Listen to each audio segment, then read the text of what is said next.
Yo guys, what is going on? It is Invin here. Today, what I'm going to be showing to you guys is a guide for the Eternal Pool, and more specifically, Avarice, the boss inside the Eternal Pool arena. And this is going to be based on how you can get into the arena, what you need for the key. I'm also going to talk to you guys about strategies when fighting the boss, and some little tips and tricks that can help you guys to complete this one consistently and successfully, with now, of course, that Citrine Gypsum being dropped from completing an arena per day, or of course, as a lot of you will know by now, you can actually get 2 by doing 2 arenas in a row, which will last you for a couple of days, and then you can go back and do some more. So today I'm going to cover the Eternal Pool. I will go on to cover the other ones as well, but buckle in for this one, as this is going to be a very, very cool video. So before we jump into today's video, if you are new to the channel, please do make sure that you drop a subscribe down below, as that is massively, massively appreciated. We are pushing for 13,000 subscribers right now, so if you guys could help me out with that, that would be amazing. And without further ado, let's jump into the first point here then. So that is going to be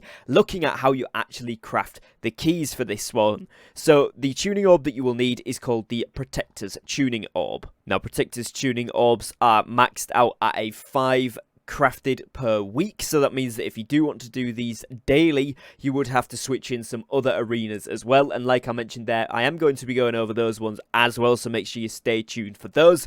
But in order to craft this Protector's Tuning Orb, you will need a Star Metal Chisel, you will need 5 Rune Stone, which does require you to be at level 200 stone cutting in order to make it yourself.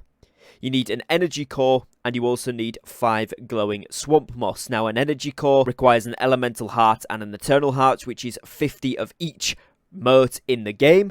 And then you also need to get yourselves 5 of those glowing swamp mosses. Glowing swamp moss is actually dropped by any angry earth mobs, or has a chance to be dropped by any angry earth mob, and is used for crafting this key. You can usually pick them up at a relatively decent price from the trading post, because a lot of people won't be making keys, so do tend to sell them.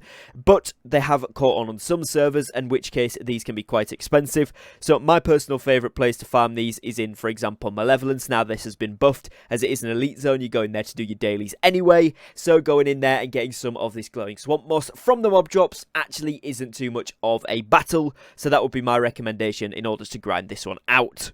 The Star Metal Chisel can be purchased from any of the faction vendors. They will sell you it for a little bit of gold or a little bit of faction points there. And as I mentioned, the Rune Stone, you will be required to have 200 stone cutting in order to create it. And you will need 5 Obsidian Void Stone, 1 Obsidian Sandpaper, and 1 of the Elemental Lodestones in the game. Once you put all of these materials together, you will get back to the Protector's Tuning Orb, which is what you will need to do once you get to the entrance of the Eternal Pool in order to be able to enter this arena. The next thing to talk about here then is actually going to be the boss itself. Now, Avarice is the big mob that you will fight in the middle of the arena. You'll see him as the plant-looking guy, and he is an angry earth mob. Well, this means that fire damage is 30% more effective, and slash damage is 20% more effective. And also he is resistant, which means he takes less damage from thrust damage by 15% and lightning damage by 40%, so either of those are not worth using.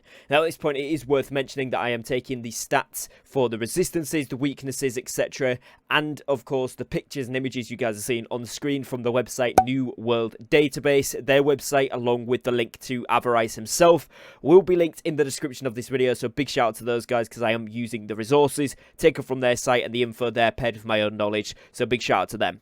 Now, this means that you're going to be really beneficial to use things like a ruby gem in order to get the fire damage. Something like a great axe would be absolutely brilliant, or maybe even a hatchet, or taking in a fire mage is going to be really, really good versus these angry earth enemies. Now, what you don't want to be doing is getting any topaz gems on for that lightning, because they are 40% resistant to that, and also thrust damage to things like the spear is going to be less good. If you do want to check what type of damage a weapon does, you simply hover over it, and it will tell you the type of damage it does just underneath the stats and the gear score. So the mob itself has a few different attacks. Generally, when you are in this fight, you want the tank to be in front of the mob, maintaining the aggro for the entire time, and you want your melee DPSs to be stood behind to get the backstab extra damage, with any ranged and the healers playing from a further distance. Avarice does spawn some adds or some additional mobs around him, and this is really, really a good time for the tank to always use the taunt in order to be able to gather all of them up.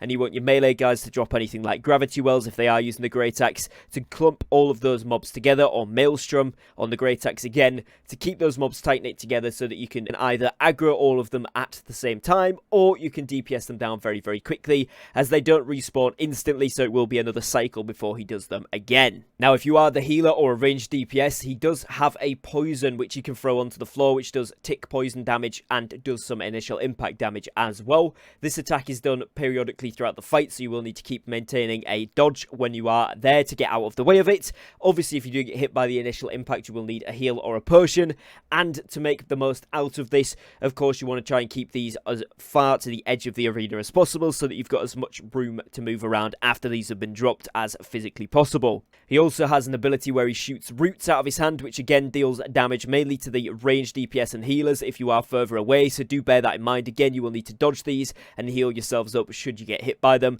but this can also affect melee guys if they are in the range of it and not blocking. Now, the rest of Avarice's attacks basically consist of hits and kicks and swings that are going to be hitting anybody within melee range. Even those behind will be getting hit from time to time, but generally it's just going to be the tank that takes the brunt of these attacks.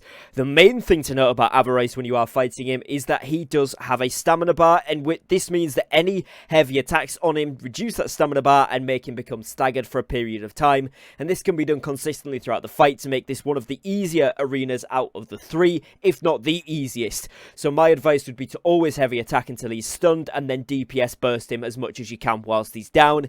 Again, for the range guys, just doing anything that reduces stamina block is going to be really, really good there.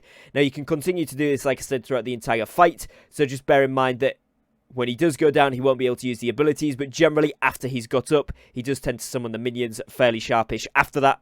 I don't know if this is the case every single time, but it does appear to be the case most of the time, so do watch out for those. He will also do an AoE area attack, or a kind of line attack through the floor, which summons some roots and such. They will go towards the players, and they can damage the melees and range players if they're in range of the attack, so do bear that in mind. Your tank will be getting hit around quite a lot during this fight as well, so do take the time to just reposition and make sure that if you are playing a ranged character in this, or a melee DPS, you're either always hitting him in the back as the melee guys, or as the range guys, you're always rotating around so that you're not stood in poison, you're not in distance of those melee swings and short burst attacks, and of course you've always got positions to be able to heal or DPS, whichever your role is. Some final tips and tricks for this boss then are going to be making use of the Angry Earth trophies. Of course, if you've got these up and you have 3 houses, this helps massively, as it will give you a very, very good damage boost. You can also get Angry Earth coatings to go on your weapons should you want to do extra damage again. However, if you are healing and you want to use a damage boost, I would simply recommend a Honing Stone, because that increases the damage of the weapon, and of course with your light attacks, if you have the perk that allows you to heal with those, they're going to be benefited from a Honing Stone. And unless you're directly just going for damage, which is probably not the thing you're going to do as a healer, then the coatings are much better suited to your DPS and your tanks. You can also use things like incense to reduce afflictions on yourself. This does help against some of the effects that the boss gives. However, you still do get them, you just have more resistance to them, but it can be useful if you find yourself getting dropped pretty quickly. And if you've got a very decent tank and a healer with decently high heals, you should find this one not too bad if you get your positioning right. Once you've done it once or twice, you'll probably understand the mechanics, as it is a fairly simple boss, so you can go around and kill this one pretty easily, like I said, if you do manage to keep those staggers going. One additional thing that you could do in this fight, like I mentioned earlier, is specifically take a fire mage, or respec one of your DPS players into a fire mage, as they will be the most effective versus this boss. Same with any Angry Earth mob, but of course you can use those ruby gems like I mentioned. 30% more damage from fire damage is really big, so make sure you're taking advantage of that, and using any slash damage you can as well for the extra 20% from those. So hopefully you guys have enjoyed this video, hopefully it's useful and informative for you. You can go ahead and beat this Eternal Pool to get some of your Citrine Gypsum from it, and of course get the rewards, which is a guaranteed expertise bump every single time you do it as well, which is amazing. If you guys have enjoyed this video, please do be sure to leave me a like on it down below, as it really does help support me and my content here on YouTube. If you are new to the channel, make sure that you're dropping a subscribe. Like I said at the beginning, we are pushing for 30,000 subscribers, so it would be absolutely amazing if you guys could help me out and drop some support here on the channel. Other than that, guys, as always, thank you very much for your time, thank you for watching, and I will catch you tomorrow on another upload. Take care, guys, and peace.